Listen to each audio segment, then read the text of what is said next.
class. Hello, everybody, and welcome to 12 Days of Card Making with Gelli Arts.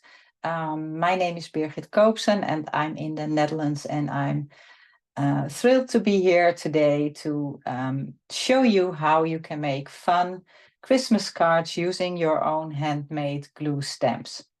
So let's just go ahead, turn the camera, and let's see what we are going to do today. So these are the cards that we are going to make today. And the Christmas trees you see on these cards were made with handmade stamps. And these are the stamps that I'm talking about. And they are made with hot glue. So maybe you've seen one of my classes before where I made hot glue stamps. They were more like kind of organic stamps to create textures, like circles and leaves and stuff like that. But you can also be more specific on what you want to create on your cards. And I'm going to show you how I made the hot glue stamp, and I'm also going to show you how I then made these cards from the beginning to the end. So what we're going to do is first we're going to make the hot glue stamp. So let me get everything that I need. So I have a craft sheet here. You can also, if you don't have a craft sheet, you can also use like baking paper or like a baking mat. Sometimes you have like these black plastic. It looks like plastic, but obviously it's not plastic because you can put it in your oven like an oven mat that's heat resistant. You can also use that. That's to put the hot glue on, so you can't do it on anything that would melt if it gets like hot. So you need a craft sheet or at least something that is heat resistant. Then you need some chipboard, and I have some. I don't know, this has no brand. This is just a general chipboard, but Michaels has several options for chipboard. But if you want to start right away, you don't have any chipboard on hand, then you can have a look on your like paper pads, because usually most paper pads have like a chipboard back. So this last sheet of the paper pad has like a chipboard. So if you ever finish your paper pads, then don't throw away the chipboard because it can be handy for all kinds of things. So that's one. Then we need a cutting mat and a ruler and a craft knife, or depending on how thick your chipboard is, you could also use like a pair of scissors, like big scissors. Then you can also cut it with the scissors. But I'm going to use my cutting mat. But first, I'm going to create the Christmas tree. So what I did is I drew a triangle. The easiest way to do that is just put a line, a vertical line, and then make a horizontal line with that is evenly long and on both sides of the vertical line, and then just draw to one point on this line and then add up the other one, so you have this like circle with a little bit sticking out at the bottom, which is going to be the stem of the Christmas tree. Then you heat up your glue gun, and mine is probably not available at Michaels as this is a European one, but Michaels has a lot of different heat guns if you don't have one yet. And what I'm going to do is I'm just going to follow first the vertical line, just starting. I hope it's hot enough, my glue. I think I also need a new a new one in there. And let's see, there it comes. And I go all the way down. And then I go on the horizontal line.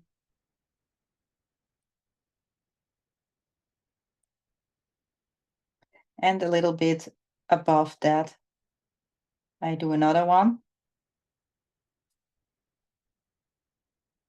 And then before the glue actually cools down, I make sure to turn it over and put it on my craft sheet. And gently push it a little bit down. And then leave it to cool down before I continue adding the other lines. And I do this because I want the surface of my stamp to be flat. So if I would not turn it over and put it on the craft sheet, then it would be uneven.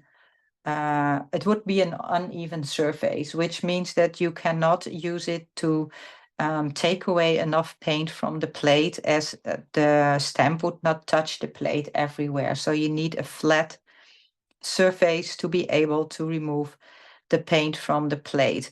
And once the glue starts cooling down, you will not be able to flatten it anymore. So you have to work in stages, and you have to do a couple of lines, then turn it over on the craft sheet, leave it there for a minute or so to cool down. And then when it easily comes off your craft sheet, you know it's cooled down enough. So if it's still sticking to the craft sheet, then probably it's still too hot. And then you can't take it off. Or if you would force it to come off, then you would kind of rip apart the glue. So you have to be a little bit patient and see what is the right moment, right time to remove it from the craft sheet. And I think this is it.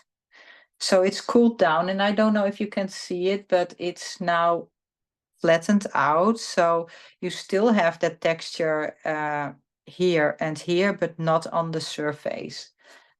So you keep that like organic kind of lines, but the surface will be completely flat. So now I can add more lines.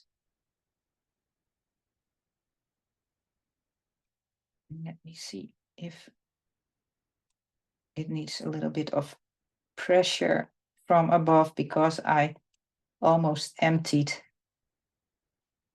It would have been smarter if I had put a new one in before I started, but here we go.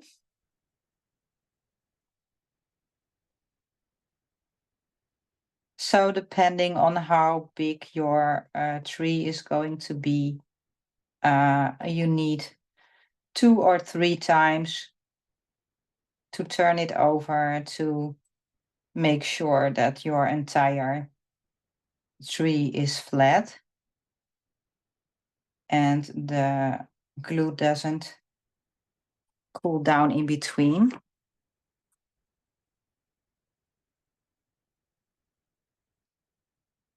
It needs to spread evenly, and then you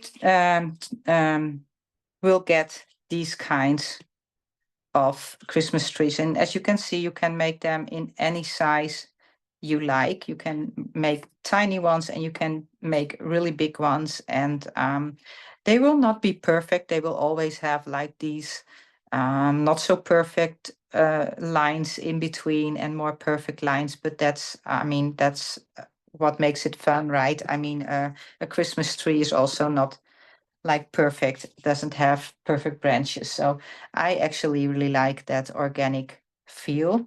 So I'm just going, oh no, I'm not going to turn off my heat gun already, because I'm also going to show you how I made this little handle on the back. I did that because that makes it much easier to pull the stamp from the plate, because if you would not do that and try to kind of peel the stamp from the plate, you're very likely to touch your paint with your fingers and yeah, kind of ruin your background. So I decided to use the parts that I cut off from the chipboard to create a little handle, and that's very easy with the hot glue. So let me see if this is ready to finish. Okay, so if I would not be kind of teaching this right now, I would be more patient. I would just go and grab a cup of coffee or something and then come back to be sure that it has cooled down enough. And I might actually just kind of ruin it right now, which I don't want to do, but let me see if I can get it off already. Yeah, here we go. So here we go. It's like almost completely cooled down.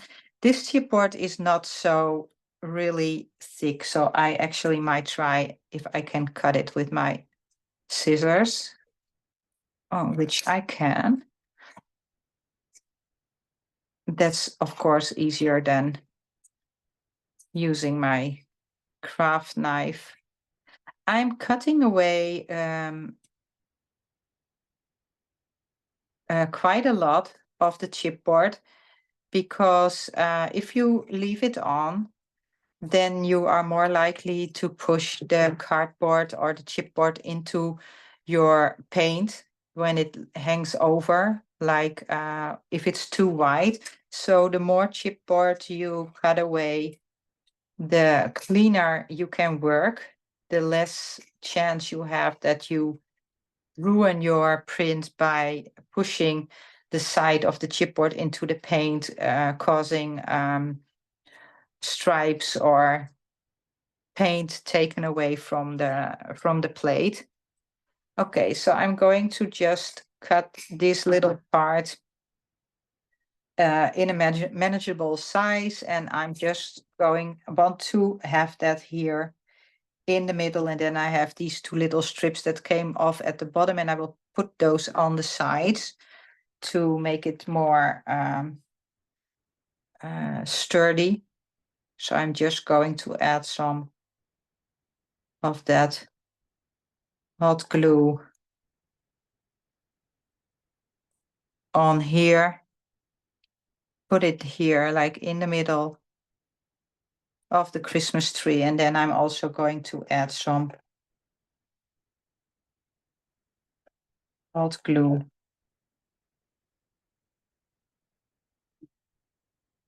here and push that to the side so it kind of keeps the middle part upright.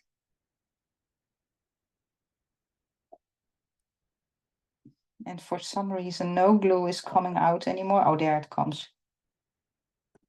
There we go. And one on this side, which makes it quite sturdy. And also that needs to cool down a little bit before you actually use it. So it's like really, really strong. And then you have your hot glue stamp. And of course, you can do this in any shape you like. I mean, let me unplug this one. I mean, I have a lot of hot glue stamps. There are a couple here that I'm just going to quickly show you, so you get an idea of what else you can do, like just some organic circles, leaves, little branches with leaves or flowers, hearts. You can do whatever you want and create fun organic textures in your gel print. Okay, so the next thing we have to do is to create the background for our cards. And first, I'm going to do the first layer that you is not the layer that you actually see on the card. It's the layer that you see in the open areas in the Christmas tree. And I'm going to use some baking paper. crumbled baking paper, and I'm going to use two lighter colors, a green and a turquoise, and I'm just going to mix them on my plate. And this is the color that the tree will be in the end. So that's what you have to think about. Of course, you can use different colors. If you want a yellow tree or an orange tree, then you have to use those colors in this layer. So I'm just going to roll out these paints, and I'm going to blend them. Not completely. I don't want one new color. I want the colors to be blended, and then I'm going to use my baking paper to create texture. So I just crumbled it, and now I will just push it down into the wet paint, and it will create this texture. And it's not like in the end result you will like really recognize this texture, but it does look different than when you just use like one solid color. It is more, I don't know how to say it, but more lively, I think. So now this actually has to dry before I can add the pickup layer. So let me see how I can speed it up a little bit. So you cannot use a heat gun on your gel plate. You cannot use any heat that would might melt your gel plate. I sometimes, when I want to speed up drying time, I use a hair dryer on cold setting, but I don't have it here right now, so I have to work with what I have. So I try to speed it up a little bit like this. And I think it's working. So the thinner you make your layer of paint, the faster it will dry. I always tell that you should use as little paint as possible because of several reasons. One of the reasons is that it dries faster when you have a thin layer. The second reason is that your prints look nicer because the texture of the paint isn't really nice if you have like a really thick layer.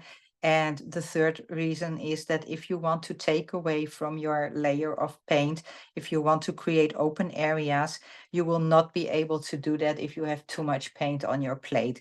So whatever you use to take away paint, like the baking paper or even with the stamps, if you want to take it away from the plate and the layer of paint is too thick, you will only pick up the top layer and a lot of paint will stay behind and you will not get a nice texture and you will not get nice open areas.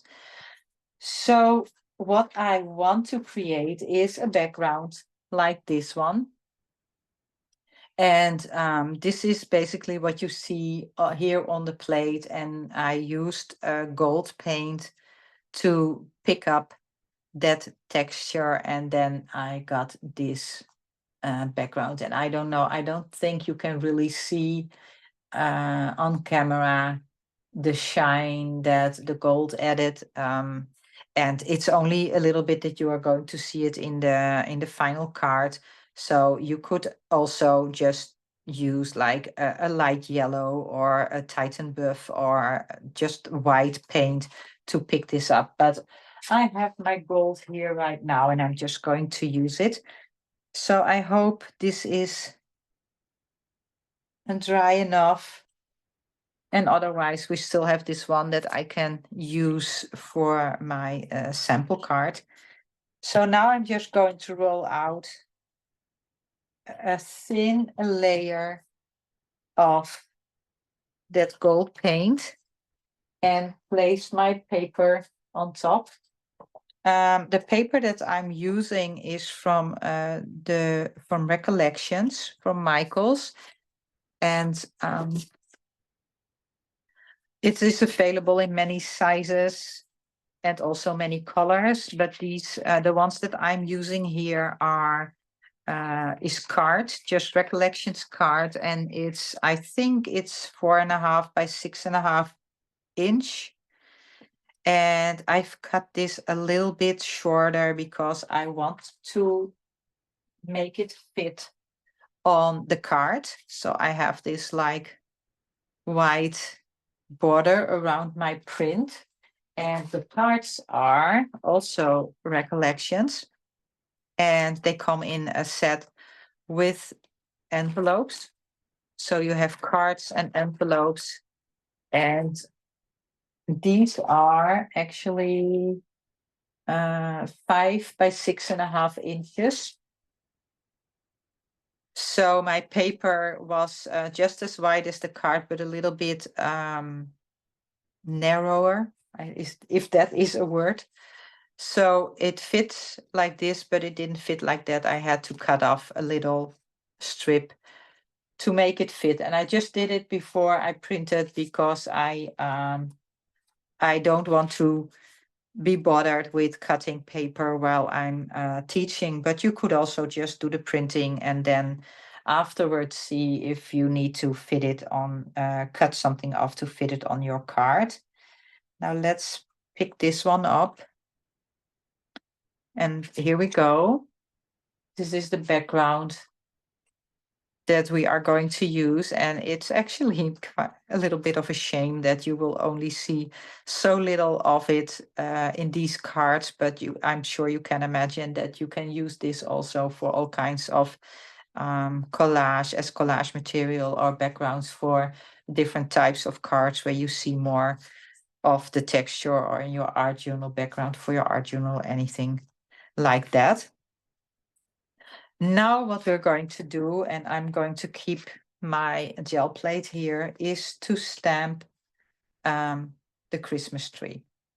So I have 2 colors of paint here, and the ones that I'm using here are, and that was also the ones that I used before, are from Amsterdam and from Liquitex.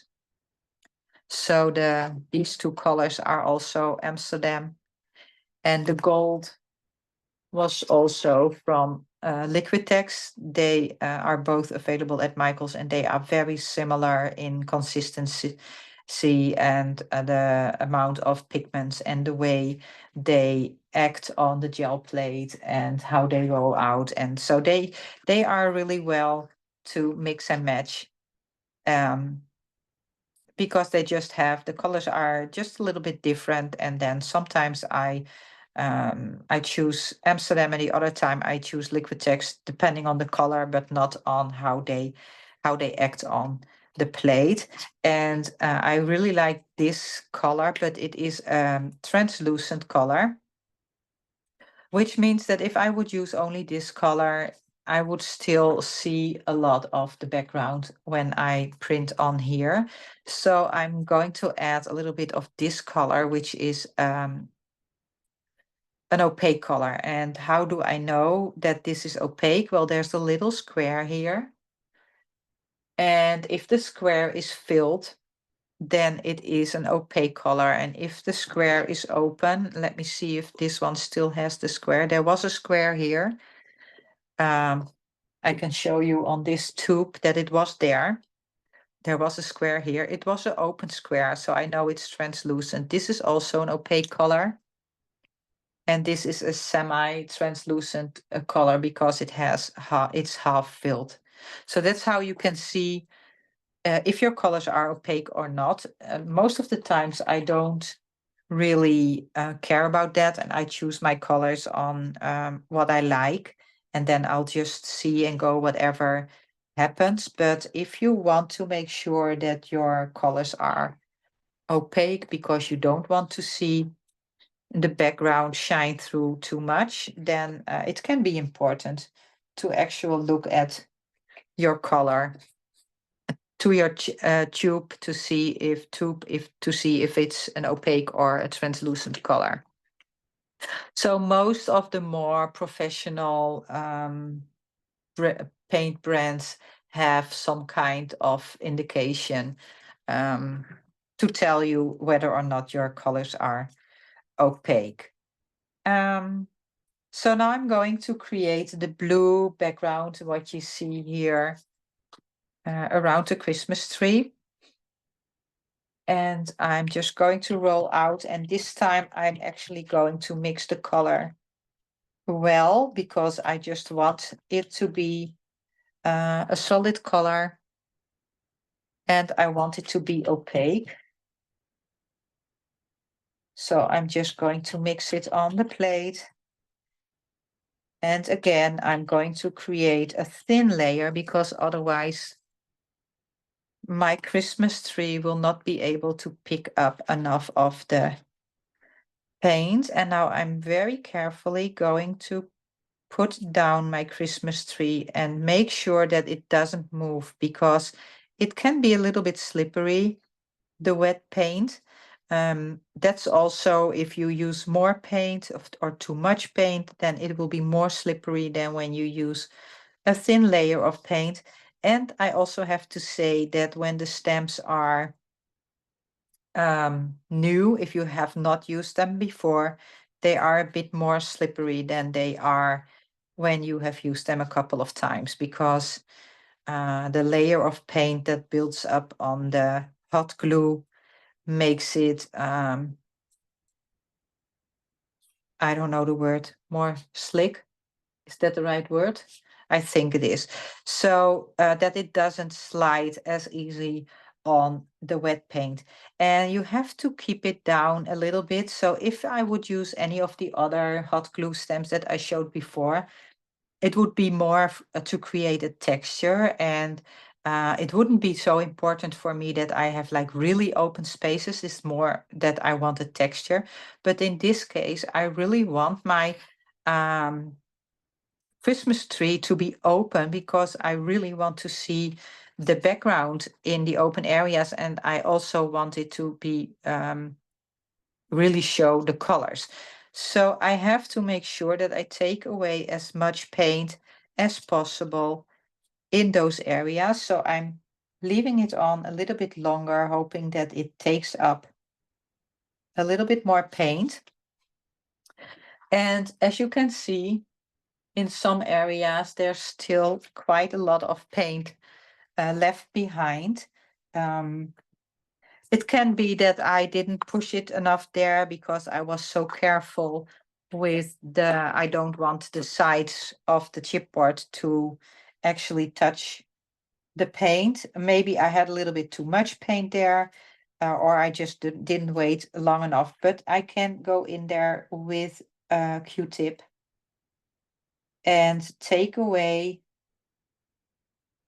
some of that excess paint from these areas.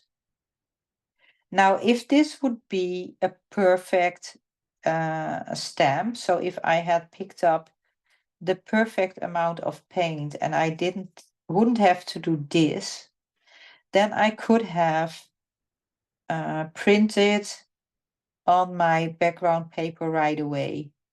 I could just have taken away the Christmas tree stamp and then put this paper on top of my gel plate and pick up the paint, and that would be it. But because I'm now kind of cleaning up, the paint is going to dry, and I can't be sure that the paint is still wet enough to print. If I put the paper on there now, I might lose parts of the paint, because it might be already dry, and you can't pick up dry paint unless you use a new layer of wet paint. So what can I do? Then it's now better to leave this to dry completely and then use that extra layer to pick up the paint from my plate. So I have one here that I already made earlier today which is already dry, because if we have to wait for the other one to dry completely, then I have to talk for a couple of minutes without showing you anything, and that's not what I want to do. So I made this one already. This is dry, and now I want to have this layer on this paper, but I don't want to add another color, because then you would not see my background in the open areas. So instead of using paint to pick up this layer, I'm going to use a matte medium. And in this case, it's a Liquitex matte medium. And matte medium basically is acrylic paint without the pigments. So what matte medium can do is the same as what acrylic paint can do. But it is transparent, so that means that if you use this to pick up whatever from your plate, it's not going to change any of the colors on your plate, and it's also not going to fill up any open areas. This is a perfect way to pick up paint with paper that is already colored, if you want this to show in any open areas. So I'm just going to roll out the matte medium the same way as I would roll out a layer of paint. A nice thin and even layer. And then I'm just going to place this one on top and use a sheet of paper to push it down, rub it firmly to make sure that the paper touches the paint everywhere. And the matte medium dries a little bit slower than the paint, so it takes a little bit longer to dry. So I'm not going to pick it up now right away, because I'm afraid that I will not pick up everything because it's not completely dry. But I also did that this afternoon, or for me afternoon, for you it's afternoon just started, I think, but where I am, it's 7:30 p.m. So I did this afternoon, and this is this print with this paper on top. And so this I'm going to put aside to dry, but this is already dry. So I'm just going to pull this up, and then you get the same as I would pick up the other one. And there we go. Here we have a Christmas tree in a blue background. And this one is even cleaner than the one that I used for my sample. So I'm pretty happy with how this one turned out. And now I'm going to embellish my my Christmas tree, and I'm going to use my Posca markers. So I have Posca markers in different colors, a variety of colors. I'm also going to use Derwent Inktense watercolor pencil. So the nice thing about the Inktense pencils is that they are watercolor pencils, so you can activate them by using a wet brush. That's how I created the shadows here between the branches to make it stand out a little bit more, and also down here. But once it's dry, once the water that you used to spread it has dried, it becomes permanent. So you cannot reactivate it, which means that you can work with other wet media on top without it being reactivated.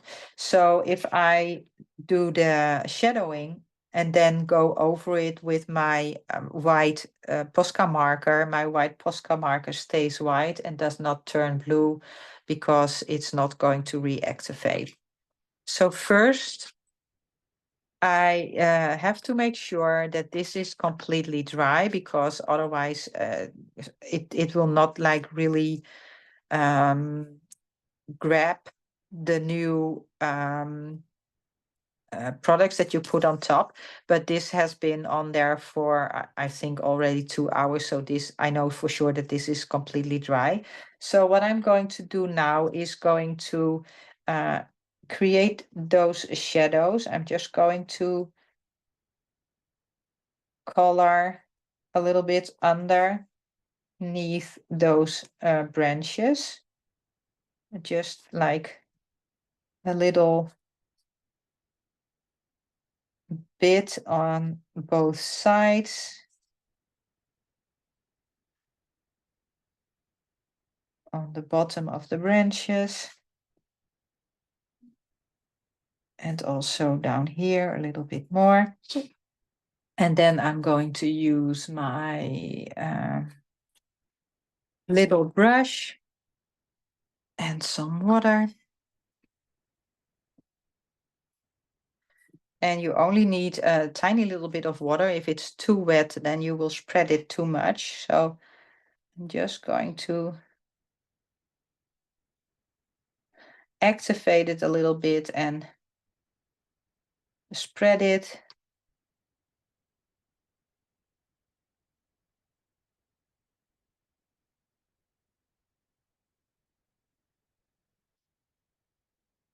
And that helps, kind of helps to get the Christmas tree come in front of the background. It's not no longer in the background, but it's kind of in front of, coming loose of the background, stands out more.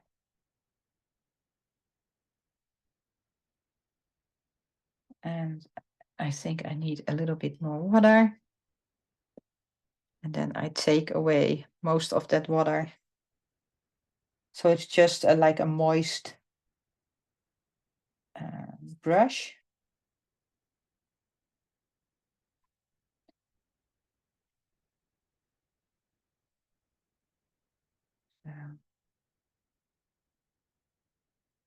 And then I'm going to dry it with my heat gun, because as long as it is wet, it will react to whatever I put on there.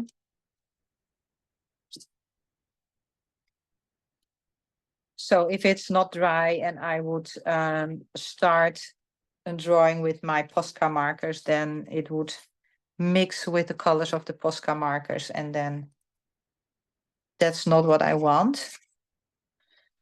So the Posca markers are paint markers. There is acrylic paint inside of a Posca marker, and you have to shake them, because if you don't use them and they just lie around, they the pigments get separated from the fluid in there.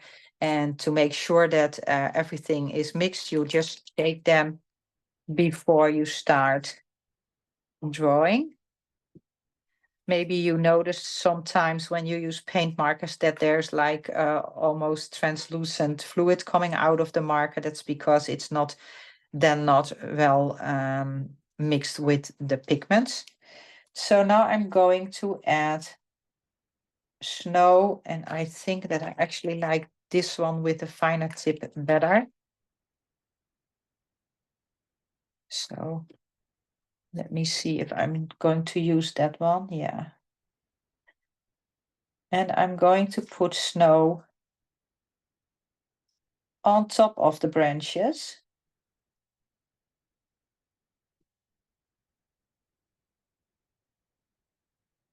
Are there any questions right now that I can answer while I'm coloring? Or is everything clear?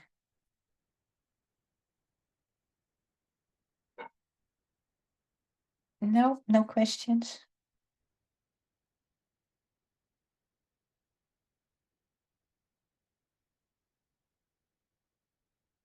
Okay. Okay, so I'm going to do this real quick because I want to show you all of the steps. I feel like I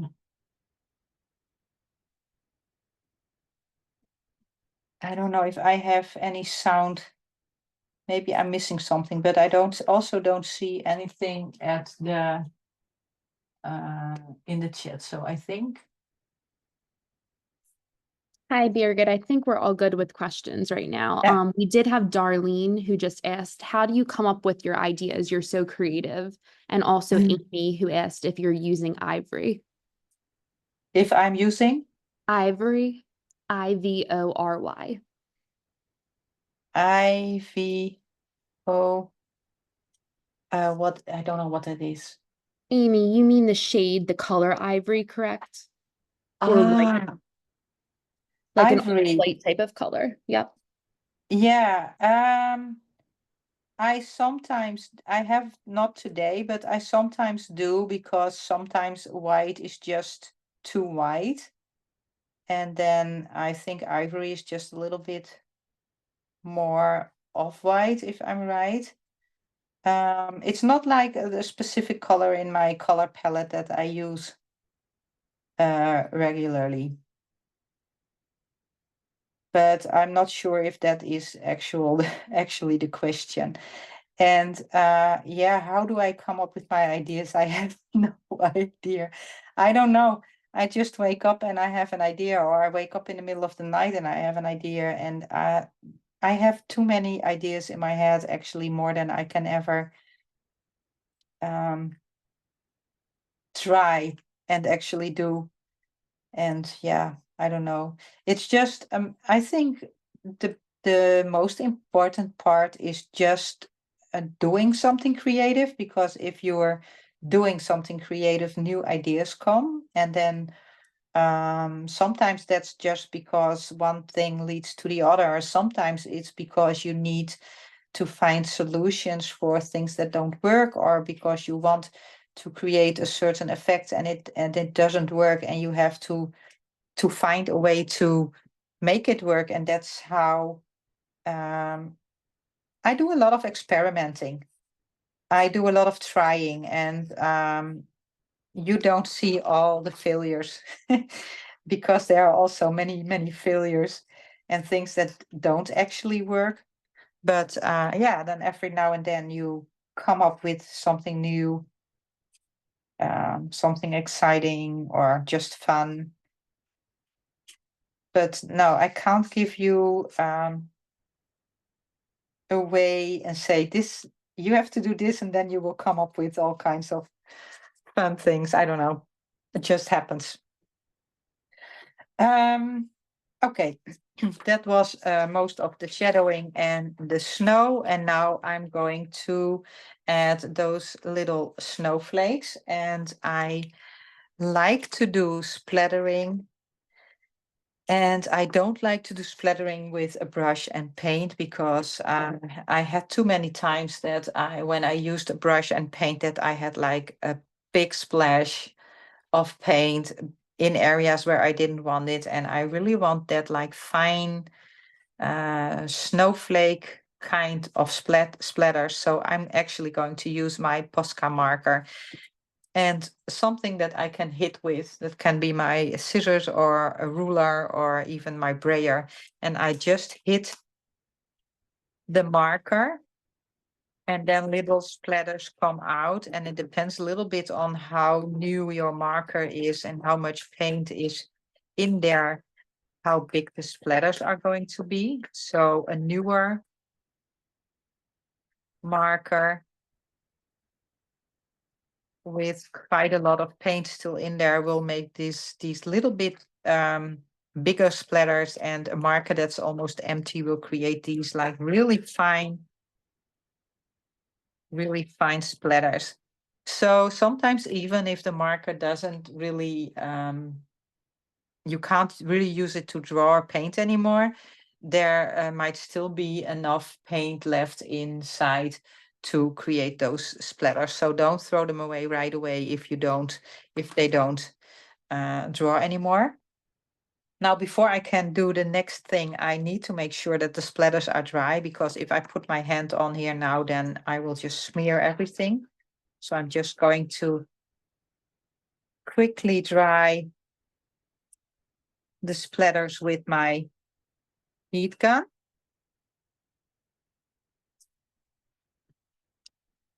There we go. dry enough. And now I can decorate my Christmas tree. And of course you can use whatever colors you like. And I'm just drawing these bulbs, ornaments, but you can of course go crazy and create all kinds of ornaments. But I think this kind of simple concept works for me. And I'm again going to dry them in between because I don't want to risk going over there with my hand and ruin my card because the paint is smearing.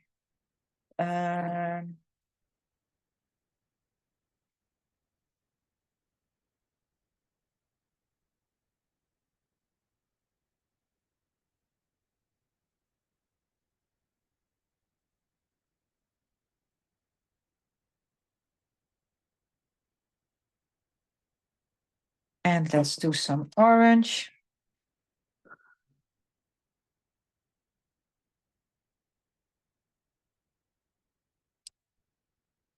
Looks like the blue here was not completely dry because it was reactivated by the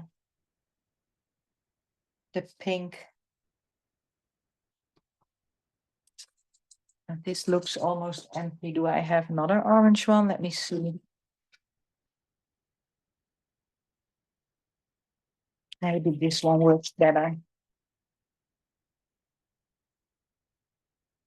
Yeah, this one is better.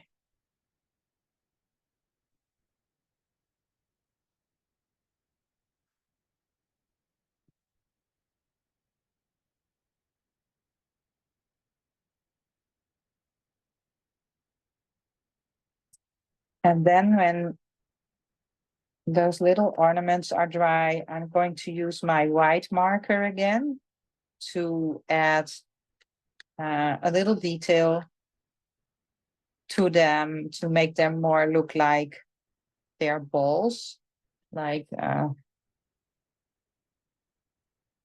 if they are catching light. And again, this one is better.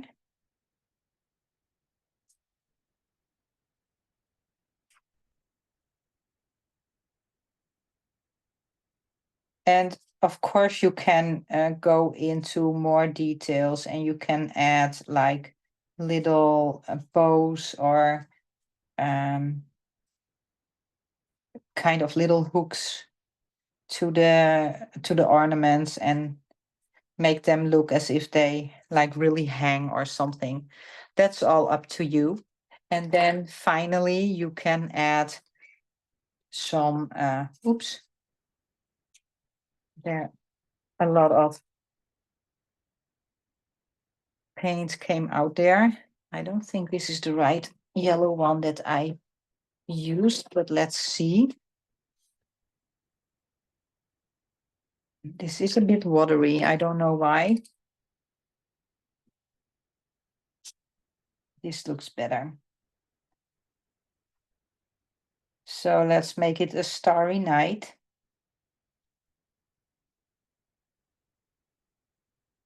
Can also draw an actual, try to draw an actual star. That's always a bit tricky.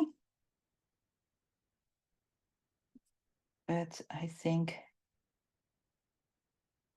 this one is okay. Good enough for me.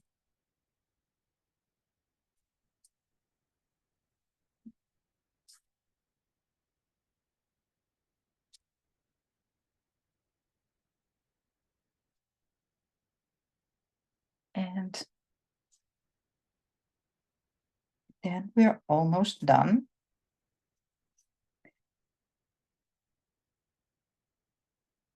I think I want to add a little bit of shadowing down here.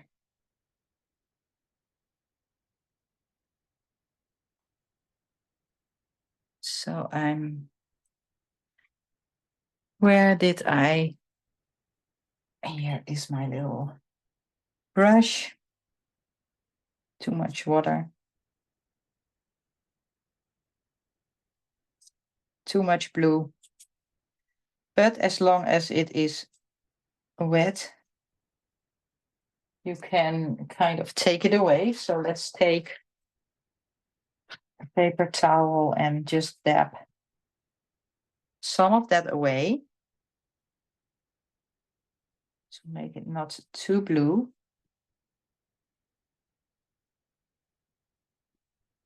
Okay, and then we have, of course, the cards. So they, when you buy them, they are like this. You have to fold them yourself, and they come in a pack with, I think, 25 cards and 25 envelopes. And then you just fold them yourself. And I always like to have this white border around my my card. I think that gives it just a little bit extra. If you don't want that white border, then of course you could do this whole process straight onto your card. So what you could do is create this background on your card and then place the card with that background on your Christmas tree print. So here's the one that I just made, and it's dry now, as you can see. So I can make another card. And then I usually just glue this to my card with an permanent tape runner. And this one is the Easy Dots from Scrapbook Adhesives. And Scrapbook Adhesives has a lot of different tape runners for different purposes. Like, so these are the dots, but you also have little strips, and then you have like a repositionable one, which is a green color. I think I have one here. The green one is repositionable, which means that you can use it for masking, for instance, and you can glue something to your background to do printing, and then remove it from your background to reveal whatever was underneath without damaging the paper. And then you also have like special tapes for vellum, and I don't know, for a lot of different things. They have a large variety. So I just go around the edges and an extra one in the middle. And then I just eyeball this and put it here in the middle. And my card, Christmas card, is ready. So for this card, I used 3 Christmas tree stamps on the same background, obviously. So I put them next to each other, and I have these 3 here, these little 3. So it's these 3, but this one was a little too big. It didn't fit. This is the one actually that's in the middle, and I used only half of it. So I made sure that I could put all 3 of them on my plate at the same time, as I wanted them to be there at the same time, to make sure that not part of the background already dried before I was ready for my next stamp. So I just put them all 3 on here and left them on a little bit before I removed them. And that's how this one was made. And the rest is all exactly the same steps as I showed you for this card. So that's it. This was my class for today. I will be back next month on December 4, and then I will show you what we are going to make then. So let me just, oh yeah, there we go. So you can use these just as cards, like snowy winter cards. You can use them as greeting cards, but you could also create the menus out of these, and then you could just write your Christmas menu inside and put these on your Christmas table. You can use the technique also to create these fun gift tags to hang on your gifts. And I'm also going to show you how to create these fun little name placement cards to put on your Christmas table. There should be another one, but I don't know where it's gone. So I hope you enjoyed today's class, and I also hope to see you next month for another fun class with Gelli Arts. And see you again. Thank you for being here today. Bye.